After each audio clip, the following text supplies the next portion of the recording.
As we watch the political machinations of people like President Obama and John Boehner and Nancy Pelosi and Harry Reid and Mitch McConnell and perhaps the governor of your state and the state representatives and state senators in your state, many of us get frustrated. And we're tempted to just turn our backs on the whole thing and go away. Let me say something to you. Politics is ministry. It's like being in the ministry. Romans chapter 13 says that the civil magistrate is, quote, the minister of God. And that word minister there is the same word where we get the word deacon, all right? He is the minister of God. Now, think with me about altar calls that you have heard in your life. Clearly, if you come from any type of evangelical background, you have heard altar calls for salvation. Come forward, profess Jesus as Lord, ask Him into your heart, ask Him to forgive your sins. That's a standard altar call, all right? But there have also been many altar calls for people who want to go into the ministry of pastoring. Altar calls for going into the ministry of Sunday school teaching. Altar calls for those who might be interested in going into foreign missions. I've been a part of many of those, gone to the altar at some of them. When's the last time you were in a church service and listened to an altar call to go into the ministry of public service in politics? We wonder why the bad guys are prevailing in the political realm. Can I give you a secret? It's because they're fielding an army, and oftentimes we're not. But it gets even worse than that. Many of the people who are in politics are in fact Christians. They have a Trinitarian Baptism, whether they're from the Pentecostal or Baptist or Presbyterian or Episcopalian or Methodist or Catholic or Orthodox realm. They say, I'm a Christian. But here is the problem.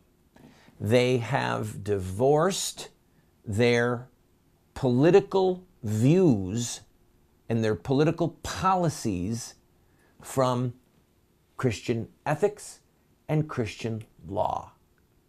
In other words, there is such a thing as the Christian position on abortion. All right? There are not two Christian positions. There has only and always been one Christian position. And it is that it is murder, and that laws should be in place, as they have been in the past, to safeguard the lives of the unborn. In other words, it's a criminal act to kill this human being. And if you're a mother or a back alley abortionist, you will suffer the consequences in a court of law if you kill a human being that resides in a womb. That's the Christian position.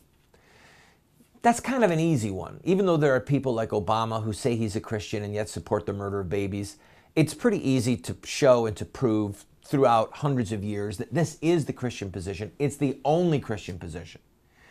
But there is also a Christian position on how the poor should be helped. There is a Christian position on mercy to the needy, caring for the orphan and the widow. There are literally thousands of verses in the Bible that deal with economics, that deal with the punishment of certain crimes. In other words, there is a Christian position on the death sentence, for example. All right? There is a Christian position on the right to self-defense.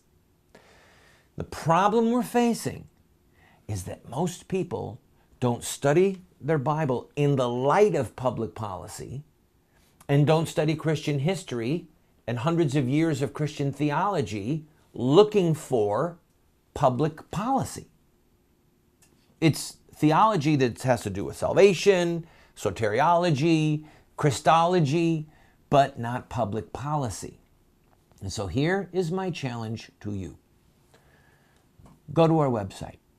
We are in the process right now of making everything that we have available to you for free. All right, we're calling it an online university. It's basically to help people think in terms of historic Christian terms, in terms of Judeo-Christian law, and then to have corresponding actions to help bring this country back to righteousness. If you're interested in being a thermostat, somebody who affects the temperature, rather than a thermometer, and you just feel it, if you want to be somebody who leads instead of just watching the world come unraveled around you, you've got to have the right tools. You have to have the right framework. And we're making these things available to you because the country is in a crisis. We are in desperate shape, and we are in a critical need of righteous men and women to lead us back to moral sanity. When we come back, I'm going to take a look at some of the more famous ministers of God in the Bible to give you an example that you might follow.